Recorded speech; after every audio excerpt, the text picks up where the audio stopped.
Let's get into this wash off mask by Red One. It's a detoxifying geothermal clay mask that has the power of geothermal energy designed to dive deep into the layers of your skin, detoxifying impurities and rejuvenating every single pore. It's rich in moisturizing agents and it ensures your skin remains hydrated, soft, and supple. Experience the dual magic of detoxification and hydration all in one luxurious mask. Your skin deserves the best. And don't forget, check out all the Red One products like the bubblegum gel that prevents flaking and helps your curls to remain popping. All available at Fresh Market HBC.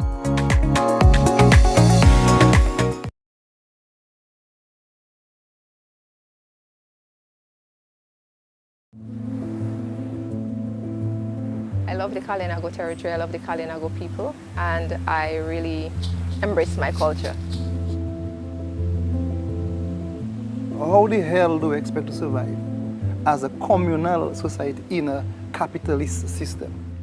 We need to teach that history that have not been taught.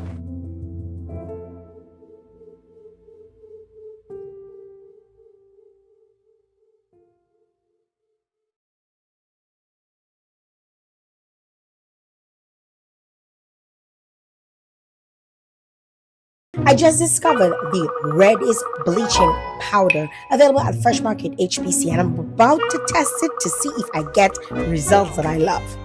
I was shocked, first of all, at how much that came in the package. I mean, the bottle was well plain. I got to mix it with the developer and applied it to my dark, natural roots all over. Sometimes I would miss a spot and I would have to get someone to guide me, but today I was on my own. I covered my head with a plastic bag, I set the timer, and I was surprised at how much it lifted in such a short space of time. So finally, I rinsed off my shampoo using the Reddish shampoo with keratin, and this is how it looked after. I did this process all over again the very next day, and this time after shampooing, I used the Reddish hair mask. It has deep conditioning properties. It leaves your hair feeling soft to the texture. I did miss a few spots, but the results were very good.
Welcome. Oh my God, welcome. Back. Yo, my music is loud. We're back for another week of live shows, another week of stories, another week of interesting people, another week of lovely guests, another week of you right here.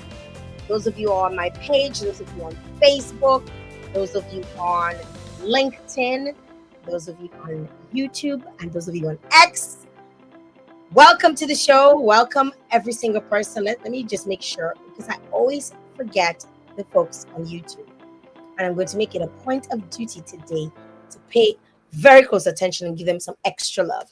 Where my Facebook people at? Where y'all at? Where y'all at? I can't see y'all. Y'all quiet. Y'all are very quiet in the chat.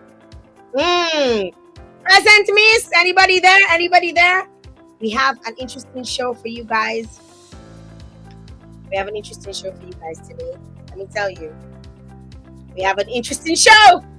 We have another Kalinago candidate stopping by today. We have Anette Sandford. Of course, yes. Okay, now I see people. I thought all you were, make sure, guys. Okay, here's something that I need to tell you. I'm gonna let y'all know. Some folks were saying that their messages were being deleted or they're not seeing their messages appear. If you're not following me, your messages are not going to appear.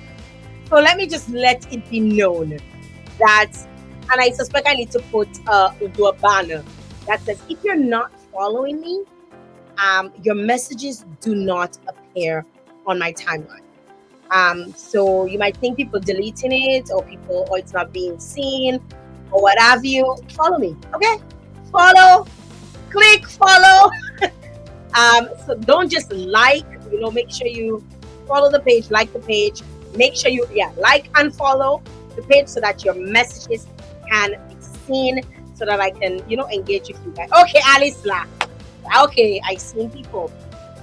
Virginia Thomas, I think you need to follow or like. You need to do something because your message is going to disappear, and that's a notification I'm getting. All right. Yes. Already getting stars. We just start. Yes. Okay. Let me see if I can pronounce this. Zulukati man. Did I say that right? My first shot. Let me know. Thanks for the stars. I appreciate you. Thank you very much for sharing love and for providing me with stars so that my content can reach more people. I truly appreciate you for that. Marvelyn, I see you. Alice, Nula, Mueguel, yes. Ezola, Winula, yes. Come on down, guys. Come on down. Make sure you start tagging your people. Don't be afraid to tag your people. As always, every single week, I try and give away as much as I can. Last week, we gave away Red One products. So we gave away body splashes, and Tammy, Chin, Telemark won. So Tammy has won twice already. It's not me, eh? The girl tagging everybody on her Facebook page. So what can I say? All right. Congratulations to you, Tammy, and thank you very much for supporting. Thank you for always showing love. Thank you for always staying locked in on the page.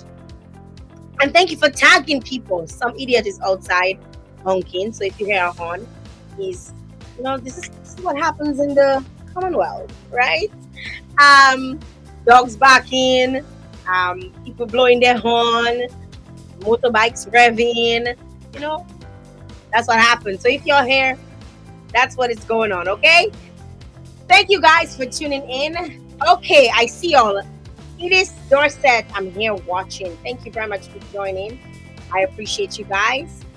As soon as you guys come, tag your friend, tag everyone, tag people, let's get this show on the road. So this week, we're giving away a few items. I want to give away a few items. So if you tag the most people, you will be receiving, let me just tell you what you're going to be getting.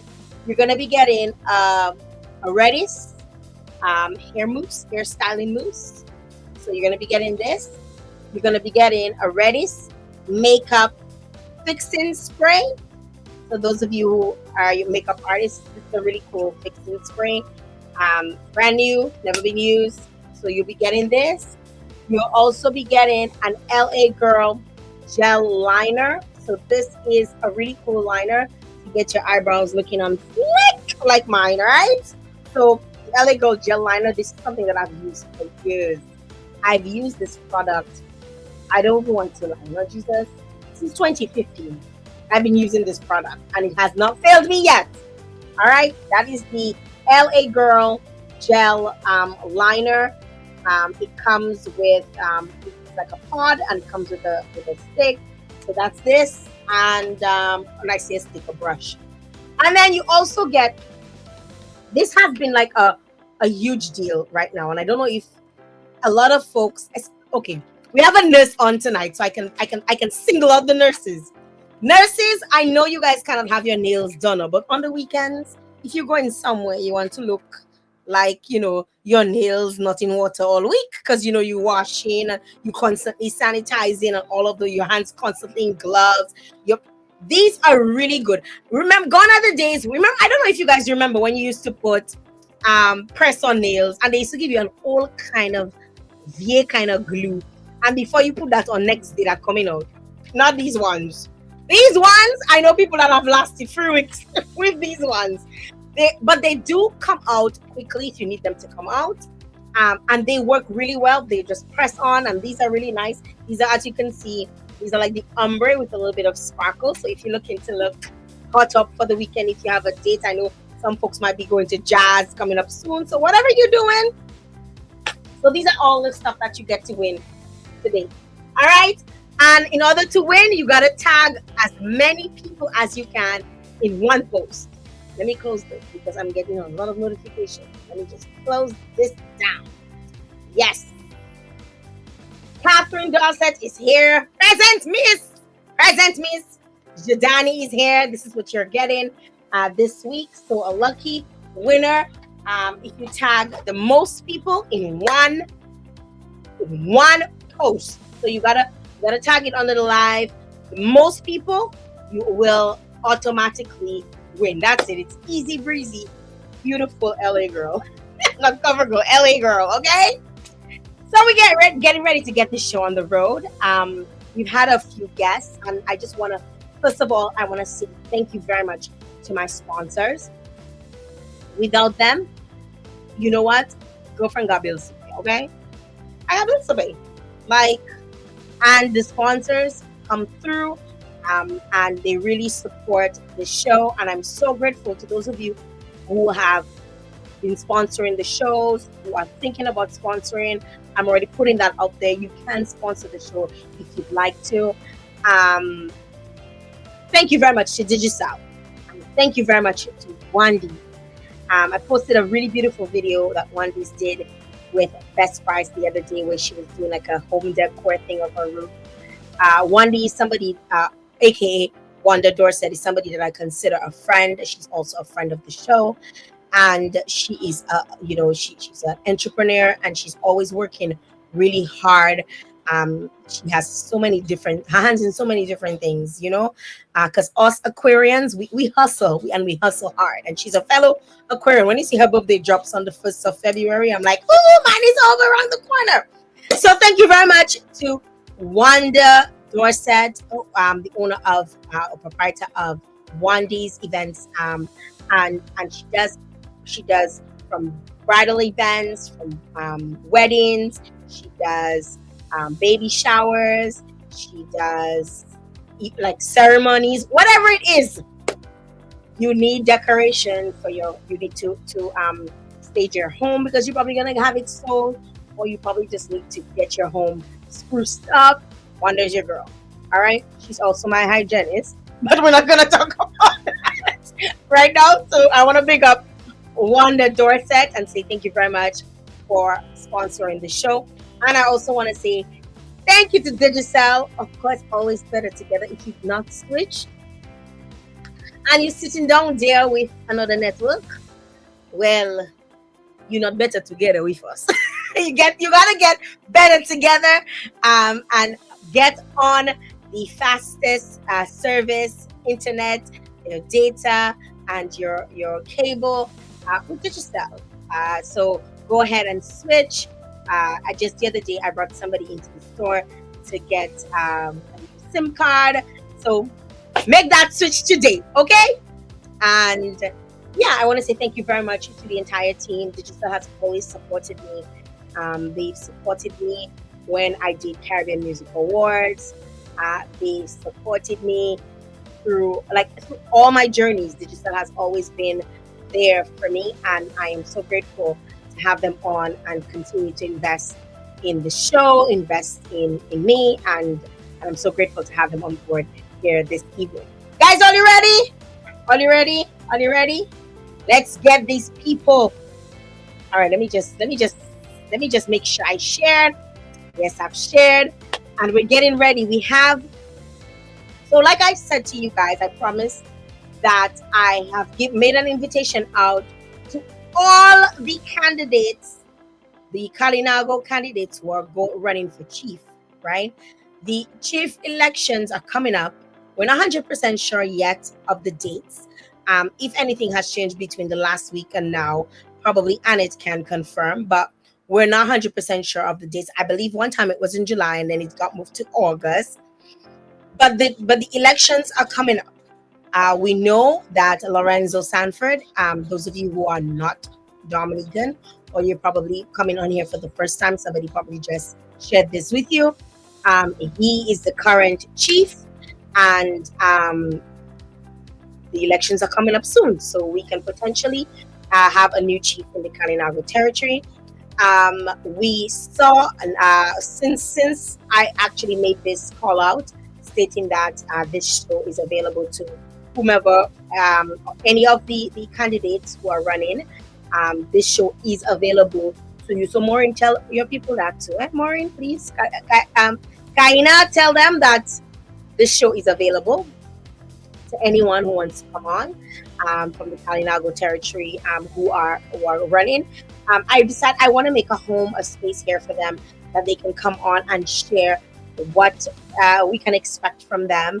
You know, a lot of times elections happen in communities within Dominica, and we don't know too much about what's going on. So I felt like it's important, it's my duty as a Dominican to give them a space that they can come on and share with you some of their plans, talk to you a little bit about themselves.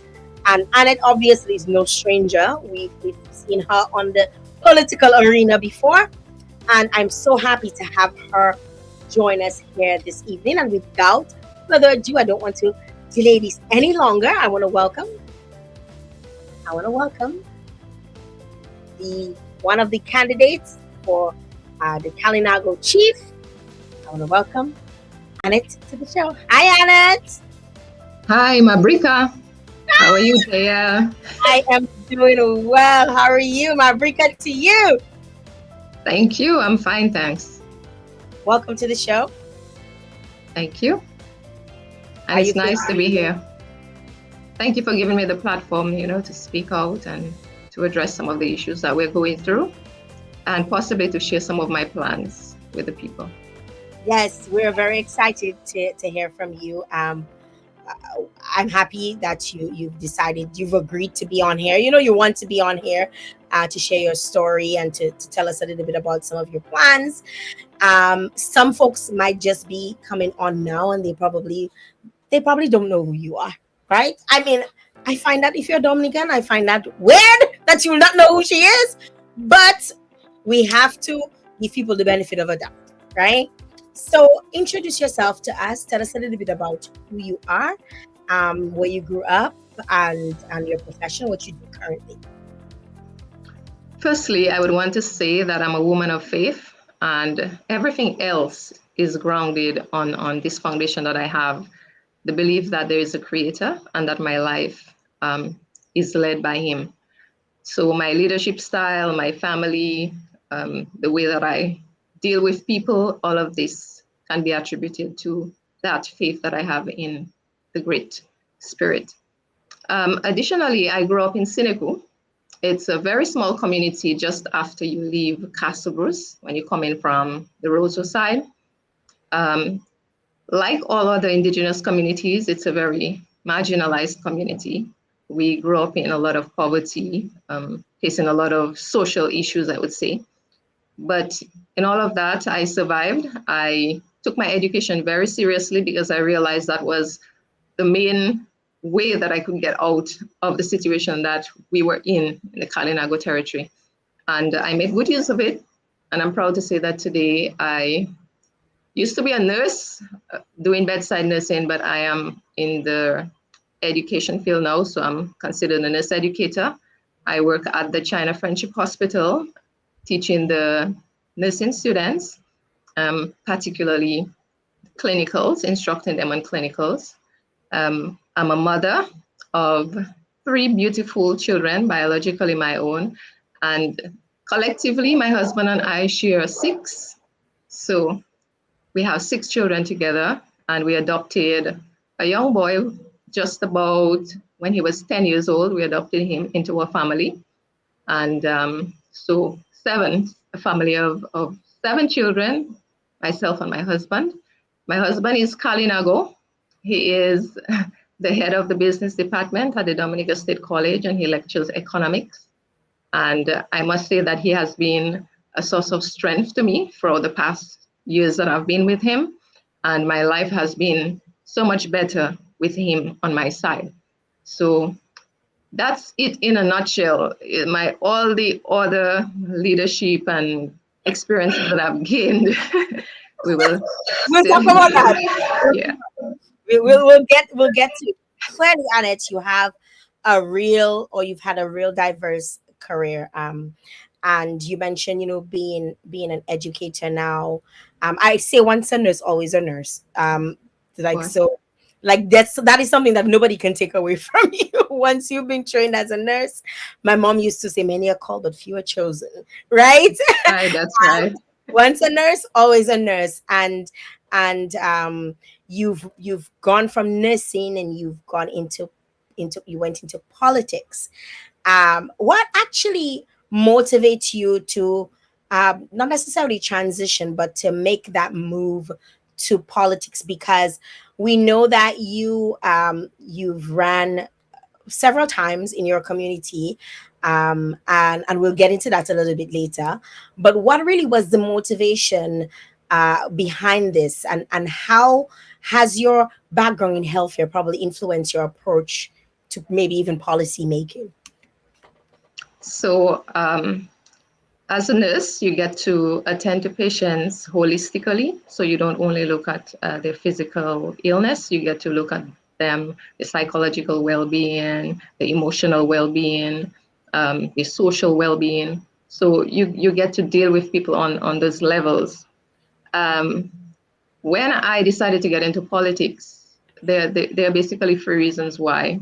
One, my personal passion for gender equality. I believe that Indigenous women deserve a little more respect.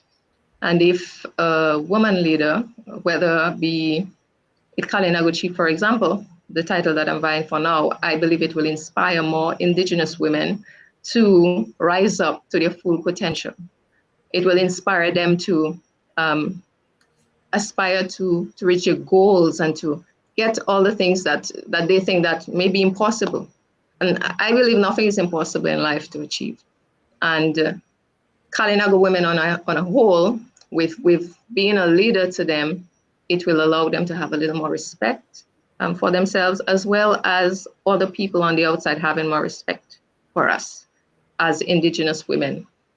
Secondly, leadership within the Kalinago territory for the past few years haven't been the best. There have been issues with accountability, transparency. There have been issues with meeting the goals and the objectives that initially we put forward as our plans.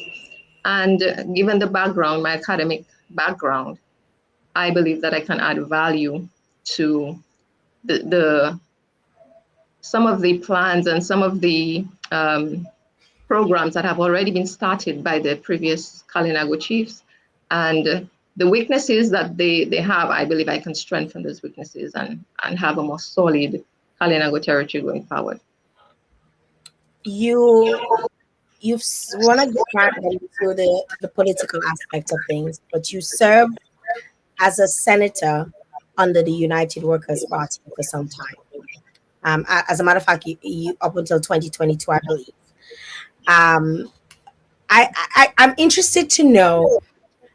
Can you highlight some of your major accomplishments, some of the things that the initiatives that you were able to meet during your tenure? Yes, definitely. During initially when I started as a candidate, I I was a little disadvantaged because I was basically starting off with nothing. The party didn't have much, so we had to do what we had to do with the little resources that we had. One of the things that I did, which did very well for me, was to start my own NGO. So we founded Kibekwati Inc. That have assisted us in getting a lot of grants and empowering our people in a number of ways, some of which I would mention. Firstly, we got grant funding from the Robinson's Trust. It's an Indigenous trust that provide funding for Indigenous people in education and culture.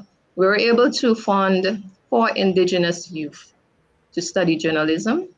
So far, I know that 2 have completed fully, and one of them is working at a radio station currently, and he's doing very well. I'm sure that the others will try to complete. Then we were able to get funding to start a football academy within the Kalinago territory.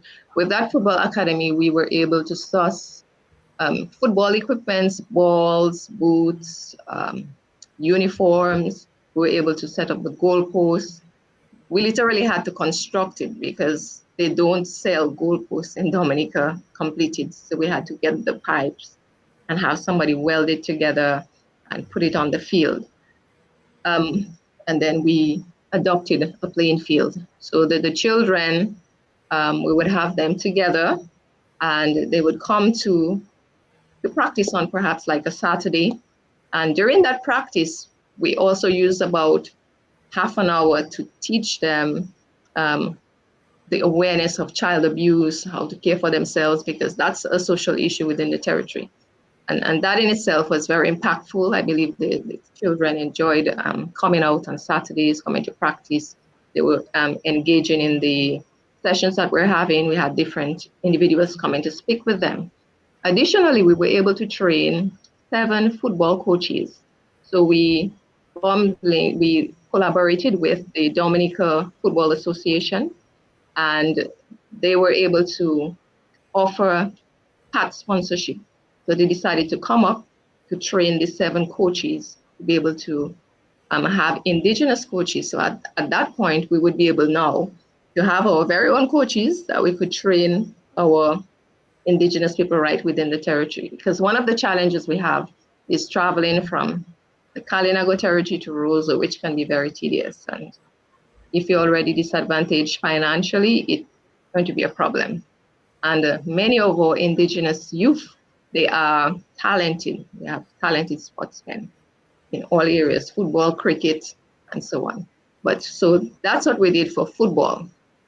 And additionally, we had other networking with the French embassy, which I will speak of later.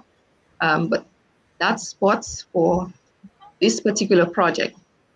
We also were able to write proposal and get funding for an apiculture project that we did within the territory, focusing on the environment, food security for the Kalinago people. Many people may not see bees as important, but they are very important because for us as Indigenous people, growing up as farmers, farming is very important to us, growing our own foods and being able to use it to make money. So having bees within the territory is very important. It will help in pollination, it will increase productivity, and additionally, you can get all the products from the bees, like the honey and the wax, etc. So we were able to buy all the equipments for the farmers. We were able to get the bees. We were able to get training for these farmers from the Department of Agriculture, work with the various extension officers in the district, and have them work with us to be able to offer the best possible practices to these farmers. We were able to teach them to make their own manure, organic manure, because we're trying to reduce the use of chemicals within the territory. And if they're able to make their own manure, that will definitely help reduce the use of chemical fertilizers.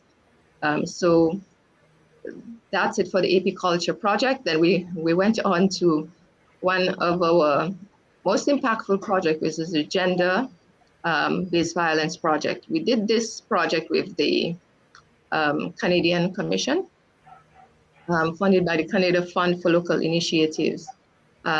Actually, will be the spotlight project for the Caribbean. We were just told that will be the spotlight project because it had so much impact, and they were just so amazed that we did so much work in such a short space of time. We had like 6 months. So in that project, we were able to train.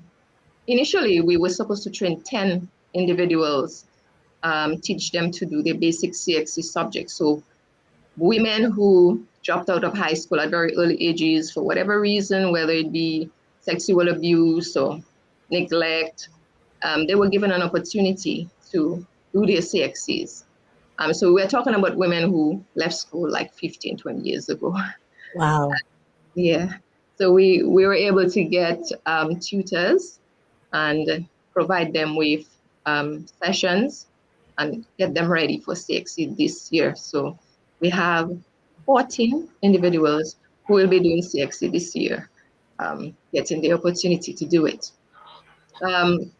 Additionally, we saw the need for skills training because some of the women didn't want to do CXCs.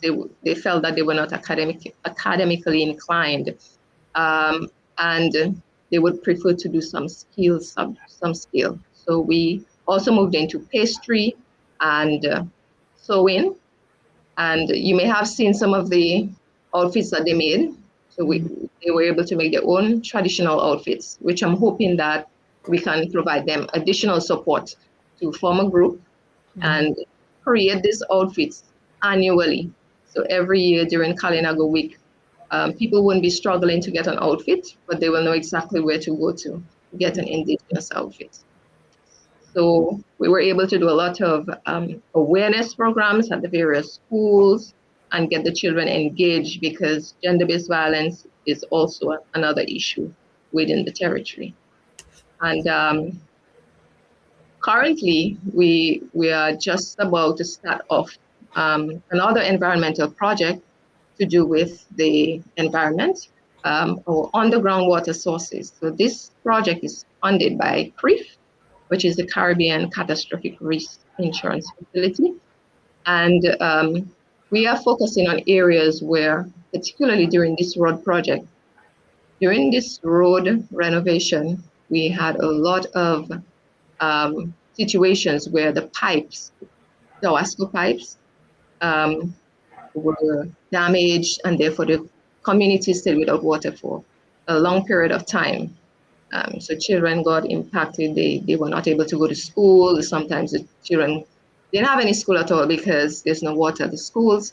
So most of these families depend on the underground water sources to be able to provide water for the homes, for cooking, for bathing, etc.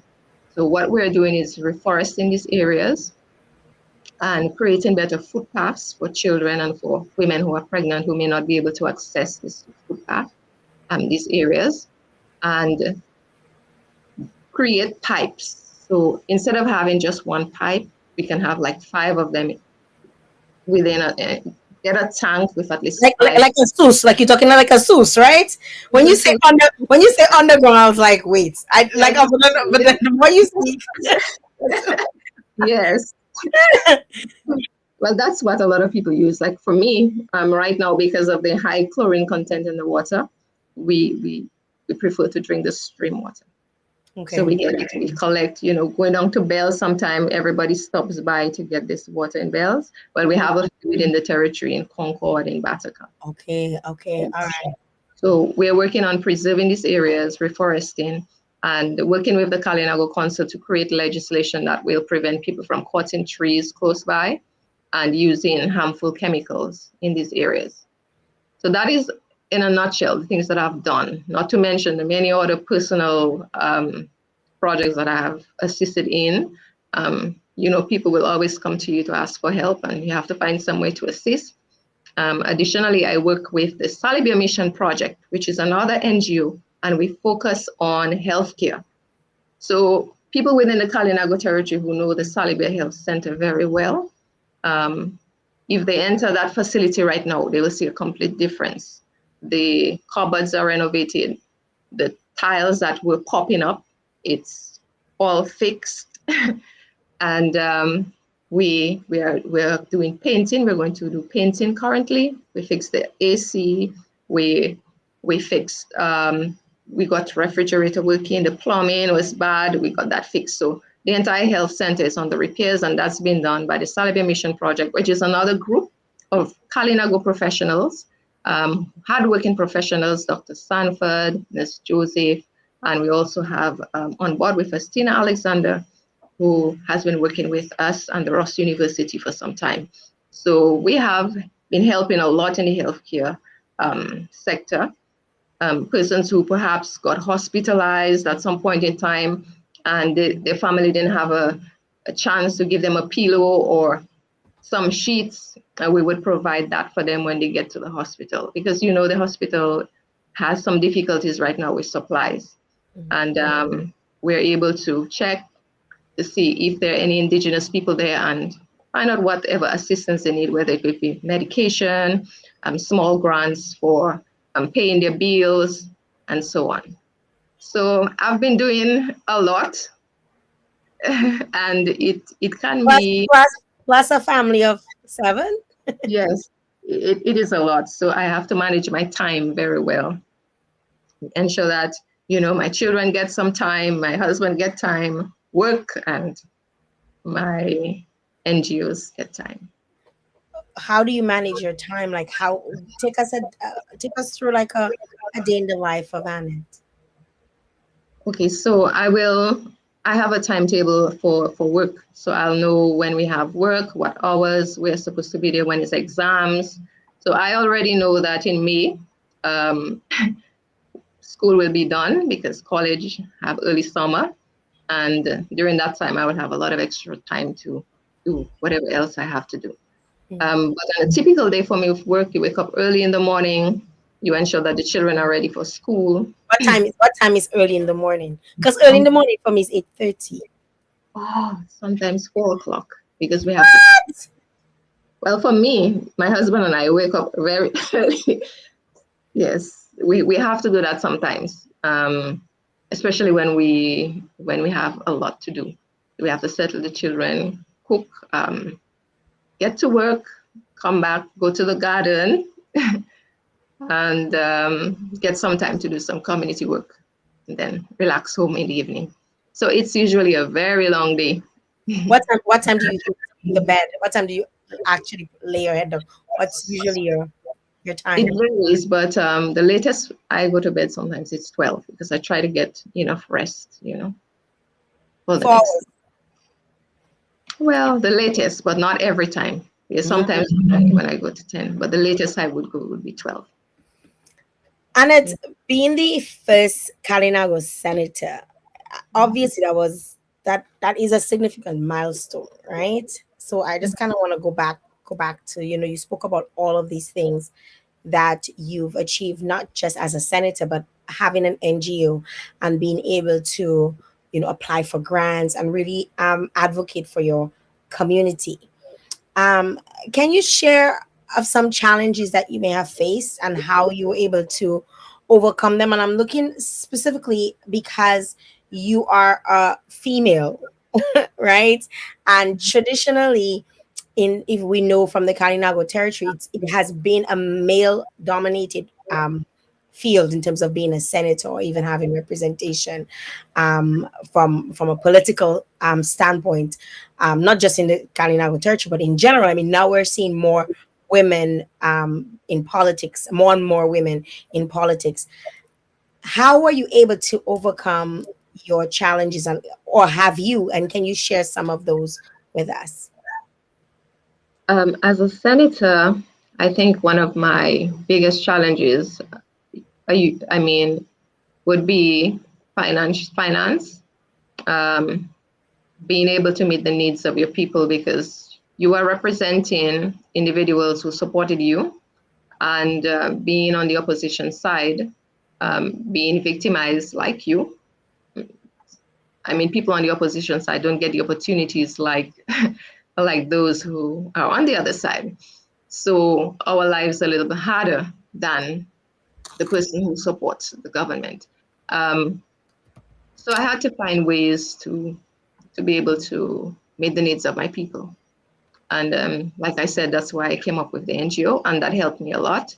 Additionally, um, representing the Kalinago people, listening to them and being able to voice their concerns in Parliament, I I felt at times that I wasn't getting enough support um, from my brother, from Mr. Frederick, in Parliament, because there are common concerns. There are concerns that we share, and the people share on a whole.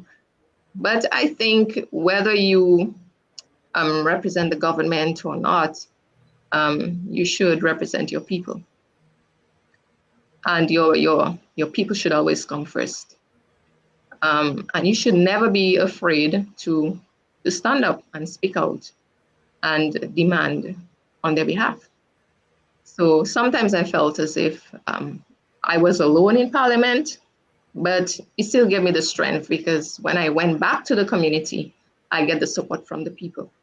And to me, that mattered most. Being able to be the voice of the people and knowing that they are listening and they are taking notes, and they are following what we do and how we represent them. So I want to go a little bit to you being part of my documentary because I don't want to forget that. Um, I want to just, first of all, thank you for being part, you along with Natasha and Samosa, for being part of territory that would shed light on the history of the struggles of the Kalinago people.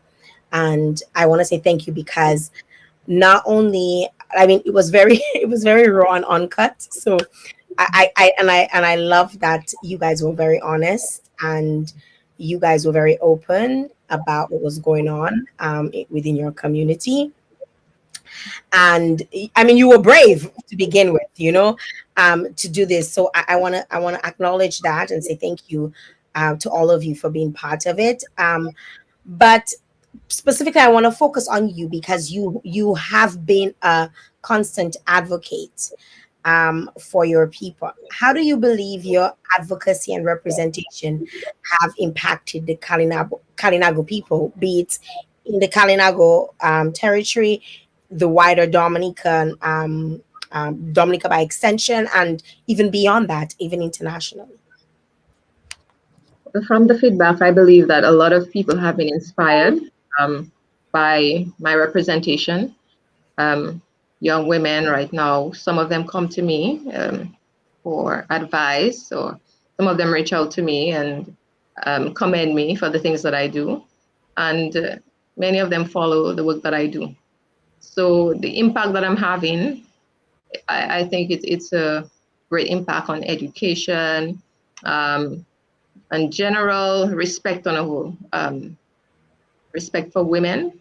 I am very, I take it very seriously, Indigenous women and how they are treated. But also, I believe that our women need to learn to respect themselves like everybody else. If you have some level of respect for yourself, then eventually other people are going to respect you and see that you value yourself and what you represent. Um, so in terms of education, I believe I've had huge impact because we've done a lot of training in so many different fields, in terms of advocacy for women's rights, Indigenous rights. Um, I've had a huge impact on that.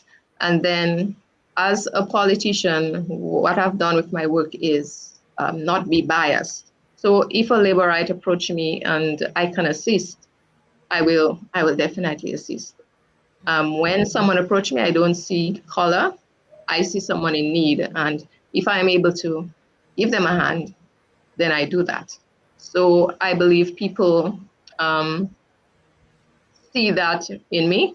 They feel that I'm genuine, and they they inspire by the work that I do.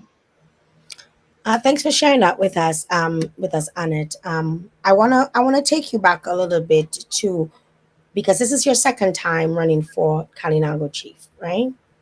Um, but what motivated you then versus what is motivating you now? Can you share some of why you decided that this is something that you want to venture in again? Because sometimes people run into they go up for elections for whatever, and they say, they decide, I didn't win, let's move on. What motivated you then versus what's motivating you now? Is it the same? Are they the same things, or what unique qualities do you believe that you even bring to this role that would make you a really good chief, right? Share with us some of that. Well, like I said, I have a report card to show. Having You look lost, at it.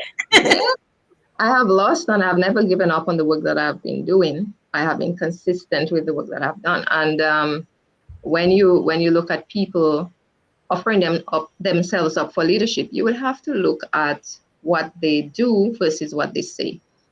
Because for the past years, we've had people come up with wonderful plans, excellent plans, but then are they able to deliver? Or what have their life been like? Have they had a life of service? Do they give service to the community?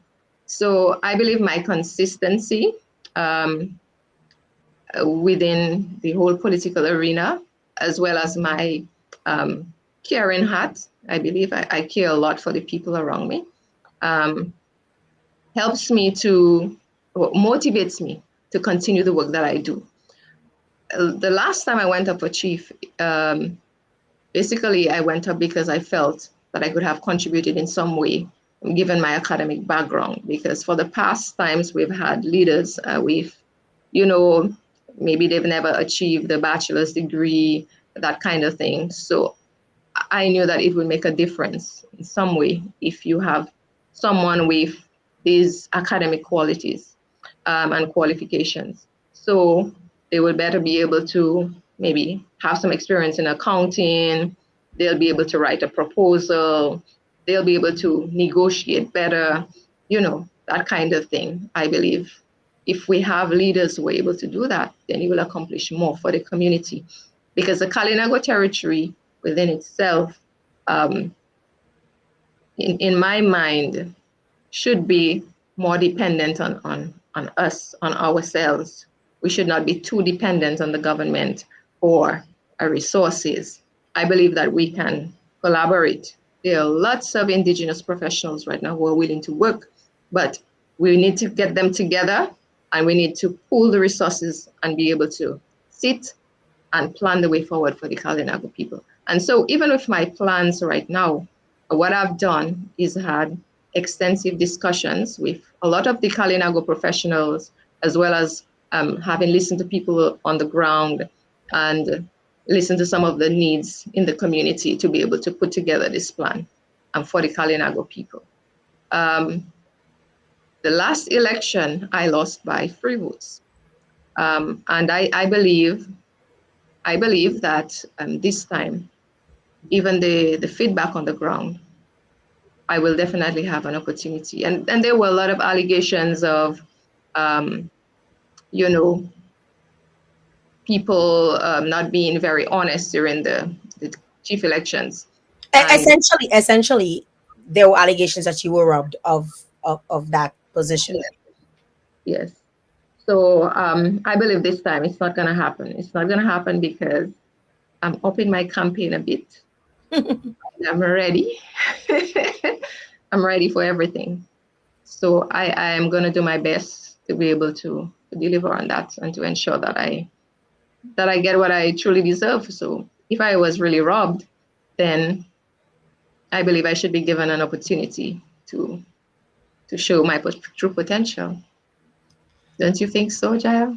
Well, I'm just the interviewer. I'm not. I am not.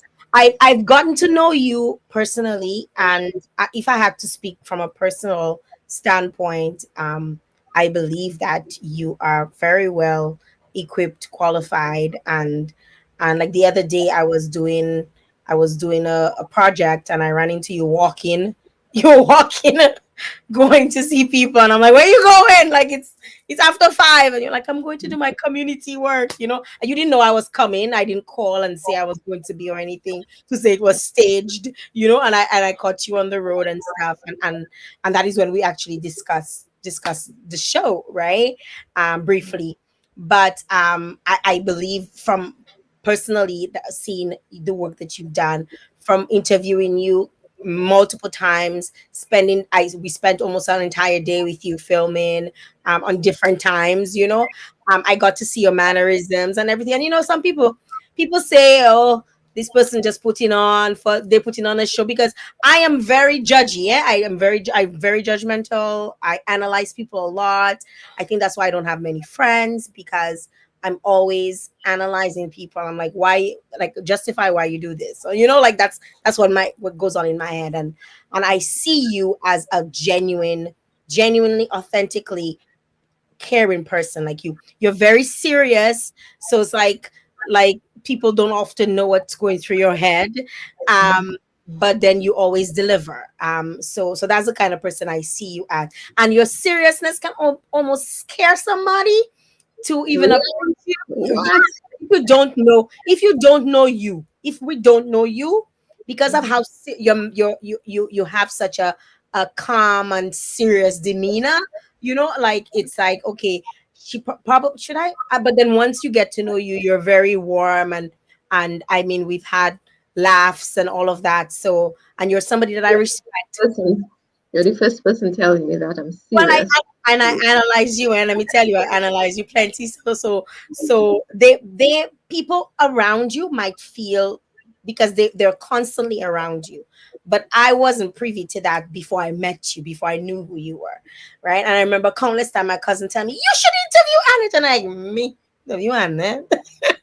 And that was my thing. I was like, but when the time is right, the time is right, right? And the time came, we ended up doing the documentary, and your role in that was so very important. I mean, I remember, people after one of your scenes, there was a lady in the audience during when they had the live, when they showed it to a live audience in Toronto, and the lady was like bawling, like crying out. I'm like, what are you crying for? I didn't think this scene was supposed to be a teary scene. And she's like, it's just so emotional. It's like, no, I understand why, it turns out her father is Kalinago, and he never embraced that side of him, and he made his wife take charge of the upbringing in their home, and she felt like essentially she missed out on that part of her, but then she was able to understand why, looking at the film, and she was like in tears, like visibly in tears, and she brought back up the scene that really brought her to that place. So yeah, so that is my little spiel about who you are. However, some people might, I remember someone posted something about them not wanting to support you because of your stance when Sylvani Bertrand, who is also loved and somebody who's served. I mean, she's a civil servant. She was a civil servant for years. I've actually worked with her. I've interacted with her. Just like how I feel about you, I feel like she's a very nice person. She's a genuinely. I saw every funeral I've gone to. I see her now. I'm like, you're this funeral lady, man. And she's always just been a very warm person on projects that I worked on. And some people would, and the post that I saw said, I'm not supporting Annette because she decided to go up against Sylvani. Why did you agree, first of all, to, because you had to be nominated, right? Based on the understanding, and you could say, you know what, I'm not going to do it. Why did you feel at that point? Because it was another Kalinago woman going up, and that is not for Kalinago elections. This is for the highest office in Dominica, which is the president. Why did you decide that you were going to actually take on that nomination and go up against her? Okay, well, Like I said in my initial statement when I was asked about that particular situation, 40 years from now or 60 years from now, when we look back or when we think of 2023, we are going to think of what happened. We're going to hear that there were two indigenous women who were nominated to be president. I think that's what we're going to be reading 40 years from now. And we're not going to be hearing about all the other noise around what people say or what people think um, presently. That is how I feel. And I think that this will be, or this is something big for the Kalinago people, to have had two Indigenous women being nominated. I don't see anything wrong with it. It's a nomination. It's a personal right of any individual to accept or refuse. And I don't see it doing any harm to anyone. Just as you have um, maybe two Black individuals being nominated, and both of them get along after, I believe two Indigenous people can be nominated and get along together. So I get to respect people's opinions, and that particular person that you're referring to, I believe that she has come a long way. She is a qualified individual, and I respect her views as an individual, and I embrace her views. You know, there are many other people who may think like her, but when you think of it, it really has done no harm to the Kalinago territory. And like I said, 40 years from now, it's going to do more good to the Kalinago people than harm. What is your relationship like with Silvani? Like, or I should say, like I mean, I've known her, so my apologies for addressing her as Silvani, but Mrs. Britton, what is your relationship like with her? Mrs. Burton lives in my neighborhood. We are close by. Because of the politics, and she has been very, very much engaged with the Labour Party. Um, we have not really, I wouldn't say we're friends, but we're cordial. If we meet each other, we greet. Um, if we have to work on a particular project, would be able to work together. We have that kind of professional relationship. But if you are asking if I'm her friend, or no, I wouldn't say I'm a friend, because a friend you would have to share, you would have to laugh, you would have to spend extra time with. But we do have that professional respect for each other, and because she served as PS as well for some time, and with that position comes a particular respect. So yes, I have learned over the years to work with people, and to not have any grudges or any personal grudges within my heart for anyone. So I've learned to draw that line between personal and professional, and be able to work with people on that level. You're an exception. You're an ex- you're an exception, and it's not a Dominica thing, eh? Because most people think, oh my God, in Dominic, like everything is red or blue. In the other islands, it's the exact same thing. Like I thought for the longest while that it was a Dominica thing, because I live both in Dominica and in Canada. And in Canada, people vote who they want to vote. Like I know at one point in time in my life, because that's where I voted the most in my life. I voted as an adult in Canada, and for the longest while, I was like a Trudeau. I was Trudeau alone, and my political feelings or views have shifted, and to a point where I'm kind of in limbo, um as to, because there's certain things that I don't appreciate about Trudeau, and I feel like as Dominicans, we're not allowed autonomy to share our opinions. It's always politicized, like it always has to. There always has to be a political. You always have to have a political stance, and when you don't shout red, they think you're blue. When you don't shout blue, they think you're red. When you don't shout at all, they automatically put you as against. Right? Because they're like, oh, this one is silent. We don't know where she stands. You're against.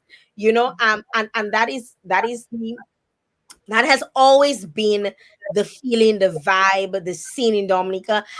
I know, and the reason why I asked you about your relationship with her wasn't necessarily to get into your business, but I find a lot of times people cannot, after election is done, people are holding all of these grudges and they're like, oh, like move on. Like my feeling is that you have a country to run, move on. How can you work together?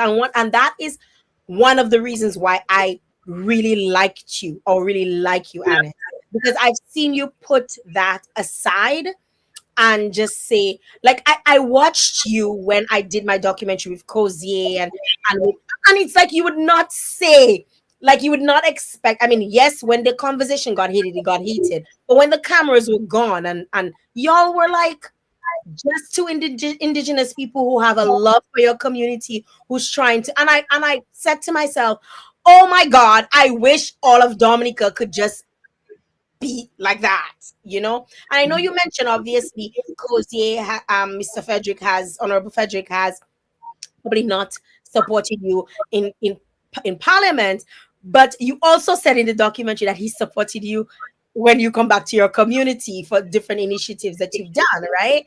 And it's just so, it's wonderful to see how you, because I think a lot of it has to, you have to be credited for a lot of it, because you've chosen to, like, election is gone. We got work to do.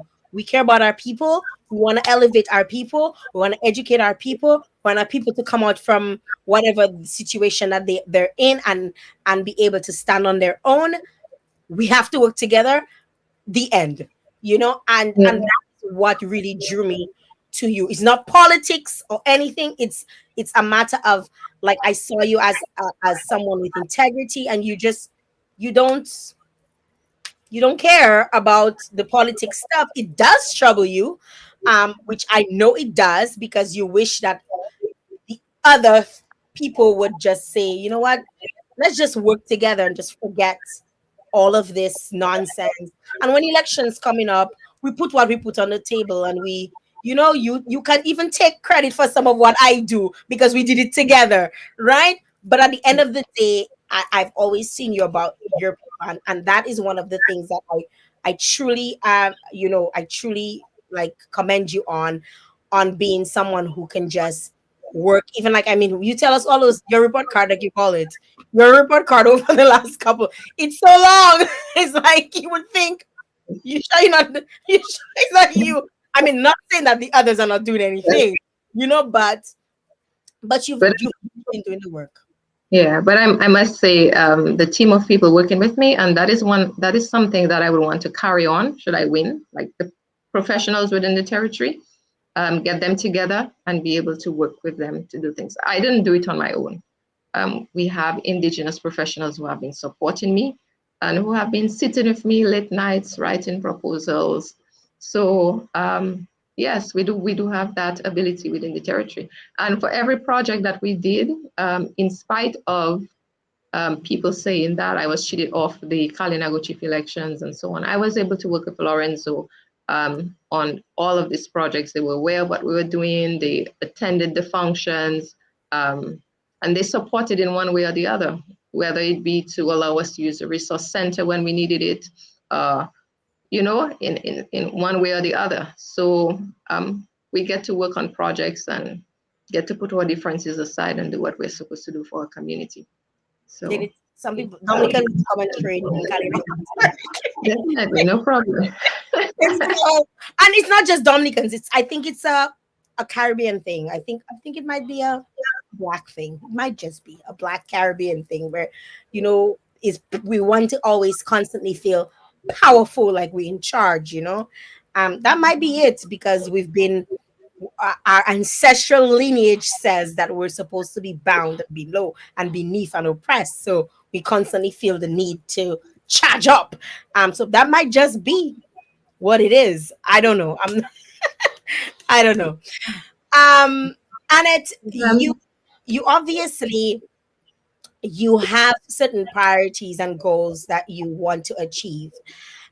What are some of those, and how do you plan to address the needs of the Kalinago people in this? Like, if you were to win, if you were to become the next chief of the Kalinago territory? Yes, so I have a number of plans in various sectors. So it's separated into culture, agriculture, um, our tourism industry, etc. And these plans, like I said, came about by discussing with Indigenous professionals, working with them, and also my feedback on the ground from the different people that I spoke to. Of priority within the territory so far, it has been to establish a financial institution within the area. We have heard of the Kalinago Development Fund, but it hasn't been very impactful for the Indigenous people. And the reason I say that is, even for me, as a Kalinago person, I've applied for that particular fund, and almost 2 years now, I've not been able to receive anything, primarily because they said there's no funds available in that particular KDF. So our Indigenous people have been struggling to get funding, and it's very difficult for them having to travel to and from Roseau, um, and all the paperwork that has to go with it.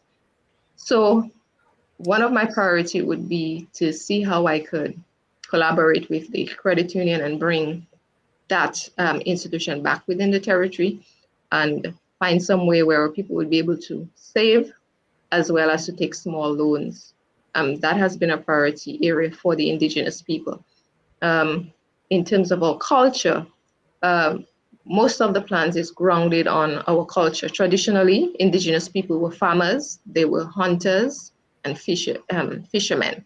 So many of the plans has to be grounded on this foundation. We have to be able to care for our environment, protect our trees, our land. We have to be able to get back this traditional lifestyle of get into the canoe making. And right now, I think there are only about two men who can actually do the canoes who are alive, and they're elderly men.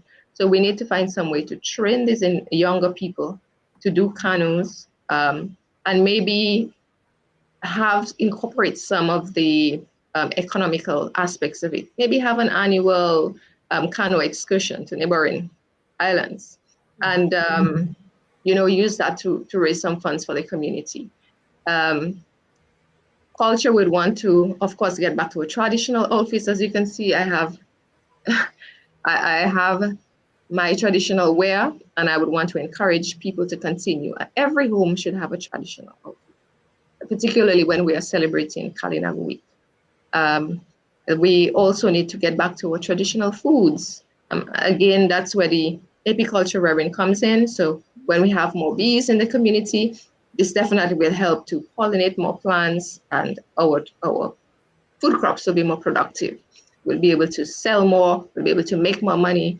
Young people will be able to get engaged in agriculture. One of the areas, and I'm hoping that I'll be able to accomplish, is to see how we could source some form of transportation in the form of a boat to carry some of our produce from the Kalinago territory to neighboring islands. Our farmers are having difficulties with the markets, but if we're able to form links with the French government in some way to allow us some free access to these countries to sell our produce, I believe that all people will be able to make some more money and be able to sustain themselves a little better. In terms of agriculture, we want to get more into aquaponics, more modern technology. Young people right now don't want to be using a fork to dig holes. We want to get the machines that will help them to do more work in less time. So we want them to be more efficient. So we'll have to be able to assist in getting these equipments, training them to use them, and that I believe will help them to be more productive.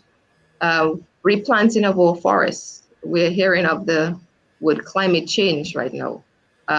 Even when I go to Roseau, I find it's extremely hot these days, very, very hot. with the countryside tend to be cooler. But within the Kalinago territory, I believe we have been doing a lot with the replanting.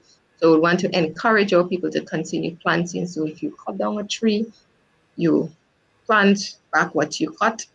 I believe it will help the environment, it will help the atmosphere, and it will teach our children to have that connection to the land. Indigenous people generally have that close connection to the land. So when we go to our farms and we spend time weeding, it helps calms us down. It helps us get into one with nature. It helps us to reflect and think and be able to be a little more focused with our lives. Um, in terms of education, I believe I'd want to put a lot of emphasis on education, being able to source scholarships for our students at various universities. We've had a discussion with the French embassy recently. We had discussions on reparations. And one of the things we notice is that in discussing reparations, it's very difficult for people to hand over cash money. So what we have been thinking is, if these organizations or if these governments cannot give cash money, can they give in kind? Can they give scholarships? Can they give other things? Instead of the money. And at the time when we had that discussion with the French embassy, the lady, the representative, she was into education. She said, yes, definitely, I'll be able to help work on that. And so we can start with one student per year to any French university around the globe. And what you must do is first train your students to speak fluent French so that they would get that opportunity. So right now, through our NGO, we have 2 students attached to the Alliance Française in St. Lucia doing online French. And when they are complete, one of them will get an opportunity to study any subject of their choice at any university that they get accepted to. So that would be the first for the French. And I'm hoping that should I win, it will continue and it will grow. And I'm hoping to form more links with other governments around the world to be able to source more scholarships for our students, as opposed to having to wait on a government scholarship. And very oftentimes our students don't get that much priority. So educating our students, particularly in fields that are in need within the territory, the healthcare sector, we need extensive training in that field. We need to be able to get more doctors, we need more nurses, we need pharmacists, we need technical persons to be able to manage the equipment. If something goes wrong, we would need somebody right there to be able to fix it. So we're looking at extensive training in the healthcare field as well. So by the time our health facility is complete and extended, hopefully to have the mini hospital, we would have the human resource to be able to occupy that healthcare facility and to be able to give care to the people. So education as well, I believe should include the Kalinago curriculum within every primary school. Our indigenous students are growing up not knowing their culture, not knowing their history. Well, we're actually being taught the wrong history, Kalinagos were cannibals. Kalinago people were discovered by Columbus, these kinds of teachings. That's not true at all. We need to get our people to teach our indigenous students their history, the real stories, the real truth of who we represent and where we come from. And that has to start with the curriculum. Often, I believe for the past few years, we've been waiting on the minister or the Ministry of Health to allow us to do that. But I think for self-determination within the rights of the indigenous people, we should be able to start it off on when the Kalinago chief should have that authority to at least start teaching our students the indigenous culture, the indigenous history, without having to depend on government, as long as they're able to put the systems in place. So I'm definitely looking forward to that. that aspect of our education. We need to get more into online training. Right now, we know technology is the thing of the day. We cannot leave that out. We need to be able to train our young people um, with various forms of technology, whether it be computer, whether it be use of machines in whatever field. We have to get them on board with the latest technology. Um, and we have to network and be able to find the people who would be able to assist us in that regard. In terms of, well, I did mention healthcare already. We have already started some work on the healthcare with the renovations of the facility.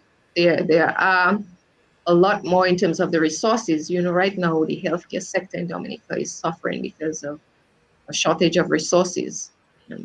Having having been working at the China Friendship, I know that for a fact. So for the Kalinago people, our health center currently, I would say, is even more equipped than the China Friendship because we've had friendly donors in the past who supply, and I'm hoping that they will continue to supply in greater numbers.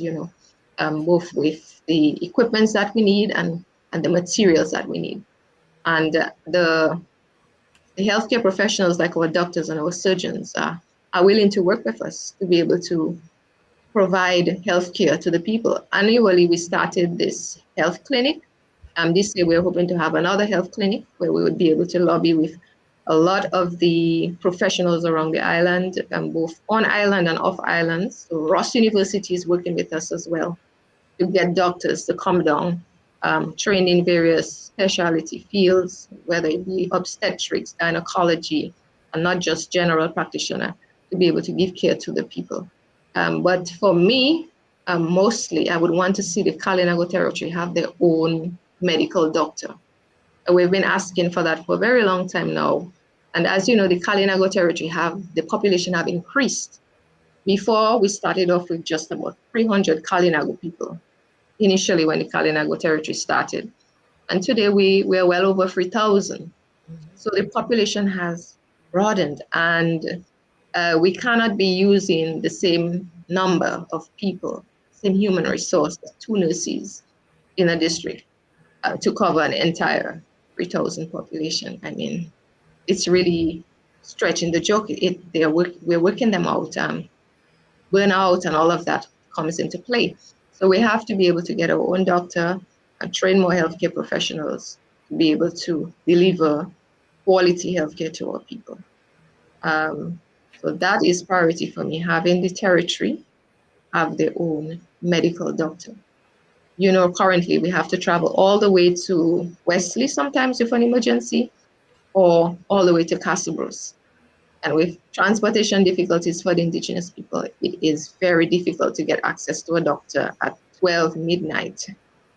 If you have a heart attack in the Kalinago territory and you have to travel to Castlebrose to see a doctor, you just have to pray to be alive before you get there, So that is definitely a need for the indigenous people to have their own medical doctor within the territory. And of course, we're having the medical doctor will come perhaps the Kalinago district.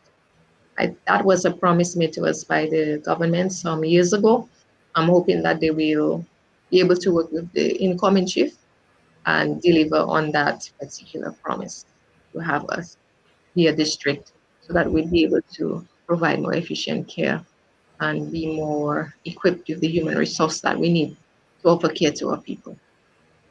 The list is so long, Jael. Should I continue? Continue.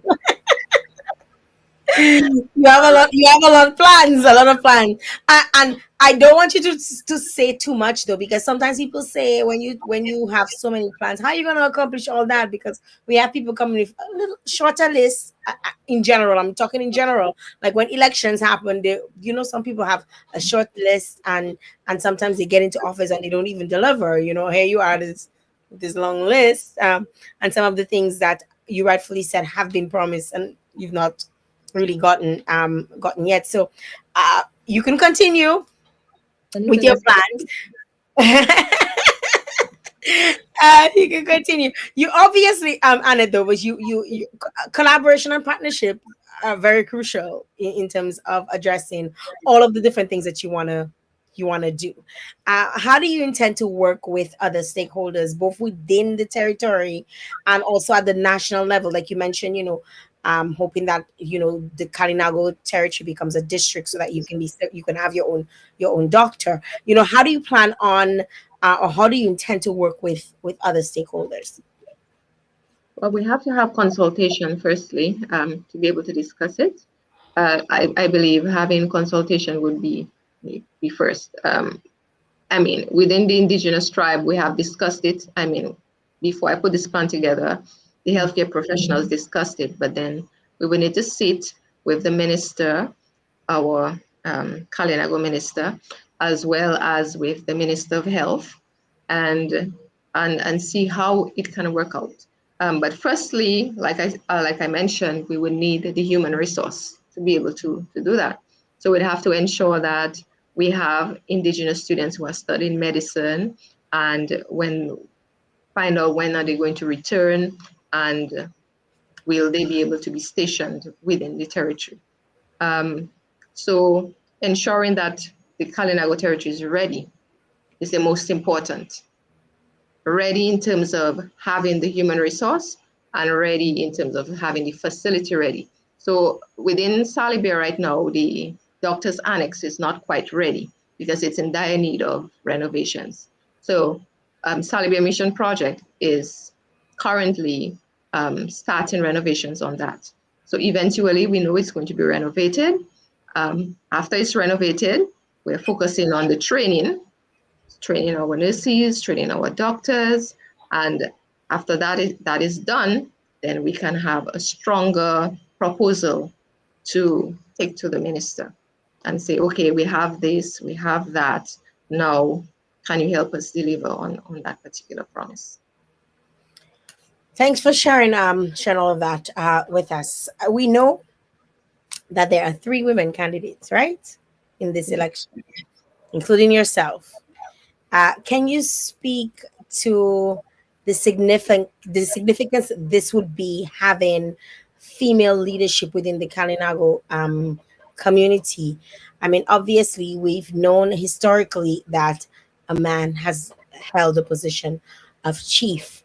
How do you believe? You mentioned at the start, that you know, but China woman might not always be what's best in the minds of people. But how do you believe that you can actually influence the direction of chiefdom? If you would like, how would you influence people to allow you to be chief with all of these other women who are also including yourself, who are also vying for Kalinago chief?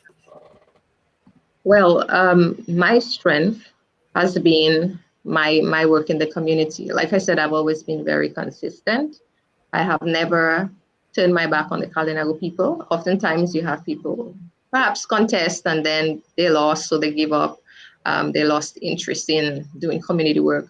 But I have consistently been giving back to community and expecting, really, to be honest, if you nothing much in return. Because currently I am employed and I get paid very well.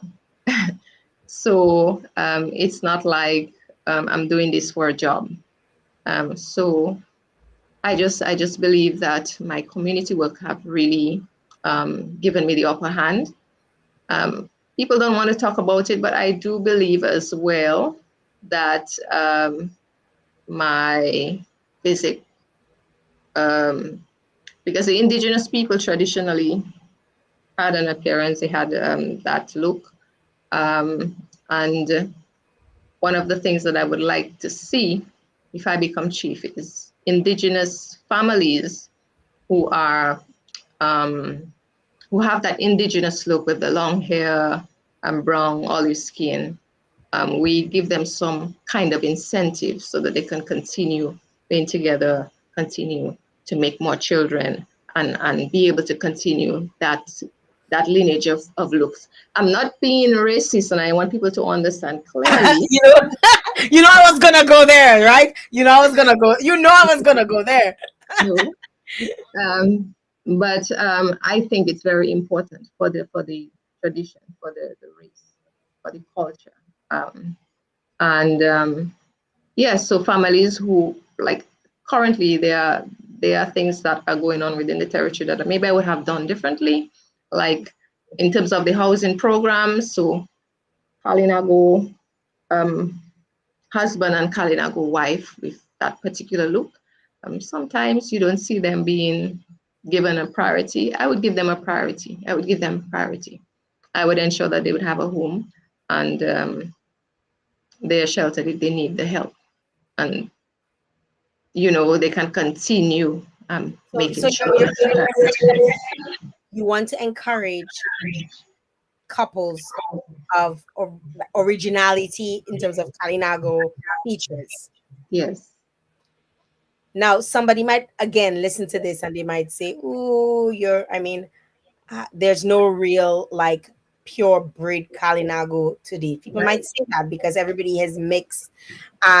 So now you might be actually attaching yourself to a stereotype that even as people of African descent, we've experienced colorism, where lighter skin people tend to be the considered the better blacks, and the darker skinned people have been looked down for a long period of time, right? And here, as black people, I'm talking from a black person's perspective, we've tried to dismantle colorism because the saying black is beautiful. And I'm aware that there may not be a pure breed Kalinago. So would you not say that this might actually incite a level of superiority because you have a certain feature over another person who considers themselves to be Kalinago, born, raised in the Kalinago territory? Not at all. It just simply means that you are embracing the traditions. For example, we're talking about having a museum. A museum of what?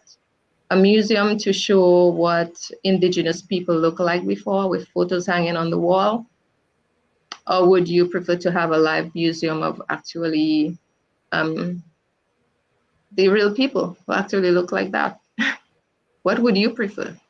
Well, I don't think I have a preference per se. I feel, for me, as a person um who absorbs art, who looks at a lot of art pieces and stuff, or just looking at people, I don't feel that there should be any level of segregation or appreciation for a specific look, because I feel like in 2024 people have grown up in different communities, where they have assimilated, they have integrated. It's almost like what, how we treat Haitians, and we say, they're Haitians, they come out from Haiti, they don't have things like us. It's that, but on a smaller scale, where you're now almost forcing people to feel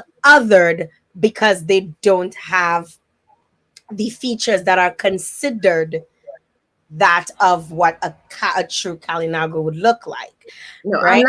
I'm not saying that it should be compulsory. I'm just saying that we're trying to save those that are there currently. Because, for example, you have tourists coming to the Kalinago territory, and they're coming to with that notion of seeing a particular people. Um, Oftentimes they're surprised. Of course, we know that, like you said, assimilation has done a lot for the indigenous people, and assimilation on so many different levels. And I can talk about all the injustices through assimilation as an indigenous woman. So they have really tried, and I would say they have almost wiped the indigenous culture out, because we have lost, almost, I would say, lost our language. Mhm. And with that came the idea that we are called stupid because of that. Mhm. Imagine you going to Germany and you are unable to speak German. And you can be a brilliant A student in Dominica, but going to Germany and not being able to speak German, you will be considered a dumb person. Mhm. And that has been the situation for us indigenous people. So we have had assimilation on different levels. And if, like I said, you're talking about museum, What do you want to put in a museum? Would you like to see the photo of a canoe, or would you like to see a real canoe when you come to the Kalinago territory? Would you like to see what an indigenous person looked like in a photo 100 years before, or would you like to have a real live person that have the features of an indigenous person to see? What, when you talk about museum, what are you talking about? And if you are talking about the indigenous people, then why have a Kalinago territory? Why have a reserve? And why have a slave on a communal space where we can't have access to credit because of our lands? So we are unique people, and we have unique qualities, and we have unique characteristics. And the few that people that are left, we have to try to preserve it. And I would encourage indigenous people, of course, to continue having indigenous children. So if we're able to network with indigenous tribes in Guyana, or indigenous tribes in New Guinea, and in other parts of America with indigenous tribes in Canada, I would have them interact and have children. I believe it will help preserve a lot of the culture, the traditions, because indigenous people have a particular culture and tradition that generally other people don't appreciate, or they don't understand. So my relationship to the land may mean nothing to somebody who lives out of the territory. So am I going to my garden every morning and working hard and getting some seeds to plant may have more meaning to me than somebody else who perhaps is not indigenous. Um, so I would encourage, indigenous people to have children in other indigenous tribes to continue the tradition. Because if that doesn't happen, then that's where you talk about assimilation. And then you're going to have different cultures coming up like we have now. Right now, we've almost had Creole, for example. So on Creole Day, you have all the indigenous people in the Creole African outfit. You understand what I mean?